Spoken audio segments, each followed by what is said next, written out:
Hey everyone, welcome back. I am in my first shed. I am going to start preparing for the trapping season. It is the middle of August. It's almost the middle of August, August 9th. And trapping is probably like 2 months away, I believe. Yeah, about 2 months away. So I'm going to do some fur handling prep, actually. I'm going to cut up some hardware cloth and some cardboard, which I don't know which method I'm going to use for fur handling, and what the cardboard and hardware cloth is for. It's for tacking down the tail of a raccoon. Instead of using so many push pins, you can basically tack in 3 places, maybe 4, instead of tacking every almost right on top of one another. So I'm going to give this a try, the cardboard and the hardware cloth.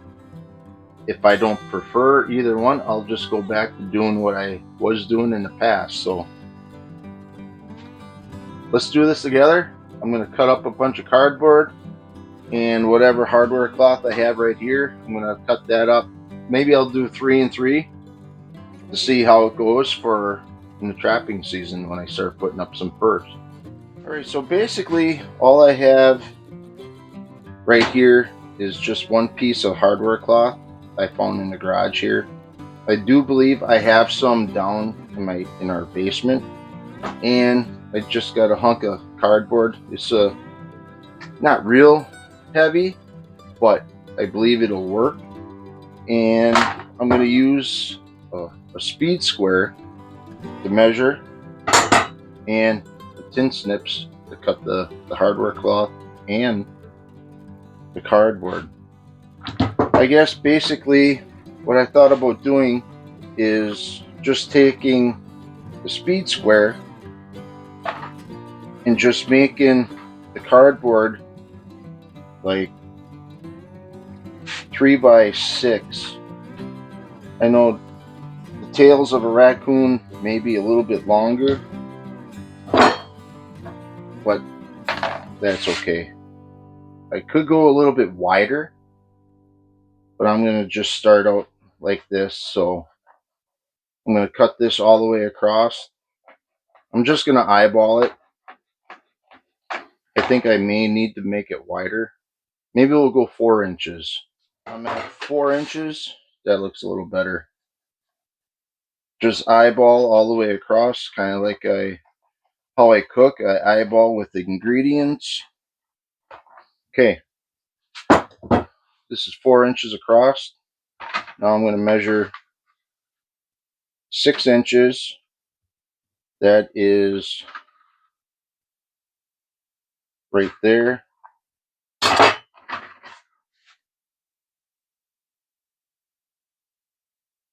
All right.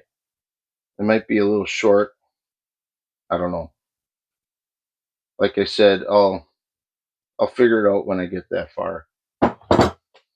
So what I plan on doing here is using this as a template, just for 3 of them only. All right. Is I'll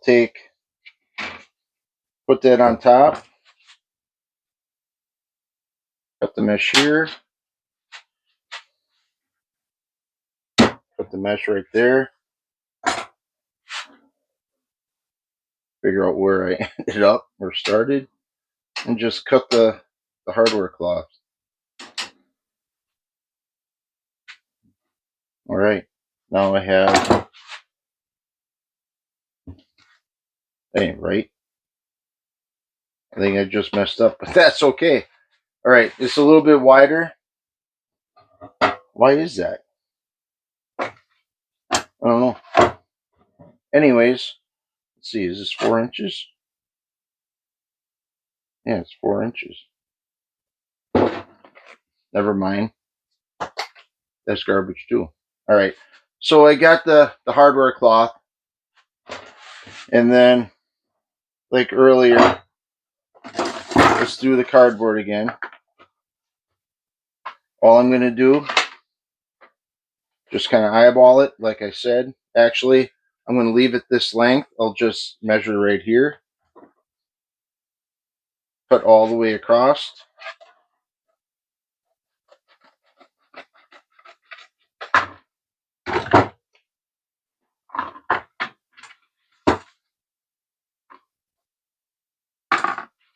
So I got a piece of hardware cloth and a piece of cardboard. So when you have, this will be demonstrated as a raccoon tail. When you put your raccoon up on your board, this will be the tail. And what I plan on doing is trying both methods. Like I said, this is the tail. Take your hardware cloth, put it over the tail once you got most of it pinned up over here and up by the nose. Then take your push pins, put a pin here, one here. You could probably divide it up however you want, but I think 4 will be sufficient. Or you could actually move this up a little farther, or you can put them wherever you want. So this basically is going to keep the tail open. The cardboard will dry it. It'll suck the moisture out. And if you use a hardware cloth, obviously you're going to have the hide exposed through there. Granted, they don't use the tail anyway, so unless you're going to use it in a garment or something.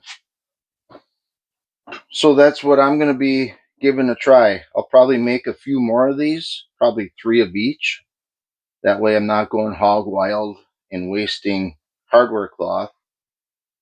Cardboard, not so much. I'll keep that, recycle it, and use it for something else.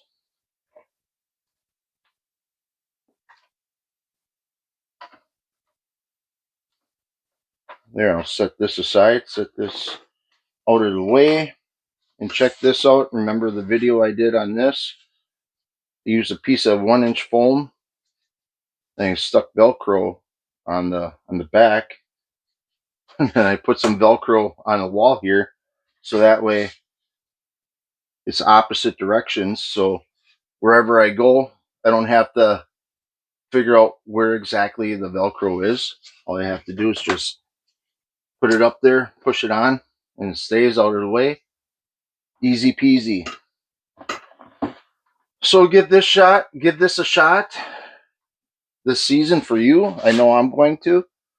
And I'm going to probably start slowly getting ready to prepare for trapping season. I got everything, all my knives washed, all my equipment washed from last year, detergent and I think bleach. So I'm all set there.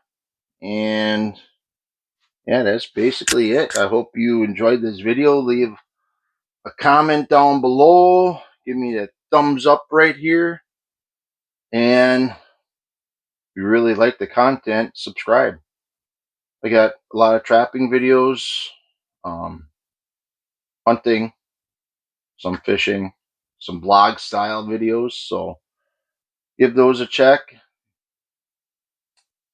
Yeah, check it out. Like I said, if you like it, subscribe. All right. I'm going to continue working on this stuff, and I'll see you in the next video. Good luck trapping and enjoy the little things.